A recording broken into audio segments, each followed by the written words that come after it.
Penyerang sayap PSM Makassar Rizky Eka Pratama perlu benahi gaya permainannya.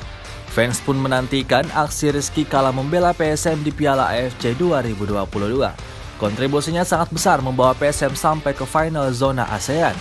Dalam 4 pertandingan, pemain asal Bone ini mencetak 1 gol dan 2 assist, melempem di Liga 1. Pemain kelahiran Kabupaten Bone belum memperlihatkan permainan terbaiknya. Rizky Eka Pratama harus menyesuaikan dengan gaya permainan sang juru taktik Bernardo Tavares. Pelatih asal Portugal tersebut memiliki gaya permainan cepat dengan pressing yang tinggi. Bola harus cepat mengalir ke lini depan untuk menjadi peluang maupun gol. Lalu pertahanan yang kuat dengan penjagaan ketat kepada lawan maupun ruang gerak lawan. Rizky Eka sejauh ini masih minim memberikan kontribusi bagi PSM Makassar. Padahal telah lakoni 8 pertandingan dengan durasi bermain 568 menit. Belum ada gol dan assist dicatatkan pemain nomor punggung 24 ini.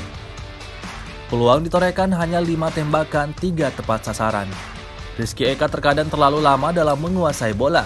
Ketika menyerang, ia lambat dalam mengambil keputusan. Hal ini bisa dilihat di beberapa pertandingan Laskar Pinisi.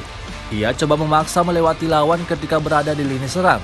Di sisi lain, beberapa rekannya dalam kondisi tak terkawal.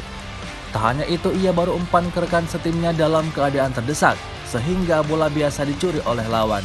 Makanya Rizky Eka perlu lebih matang dalam bermain. Jika tidak, posisinya diambil alih oleh pemain lain. 3 pertandingan terakhir PSM di Liga 1, Rizky Eka terpinggirkan dari skuad PSM.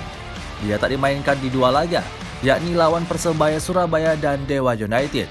Posisinya di sayap kanan penyerangan diisi oleh pemain jebolan Akademi Muhammad Zaki Ashraf. Pemain 23 tahun itu baru mengisi line up PSM ketika lawan Persis Solo hingga 90 menit. Kendati demikian, Rizky Eka memiliki bakat yang bagus.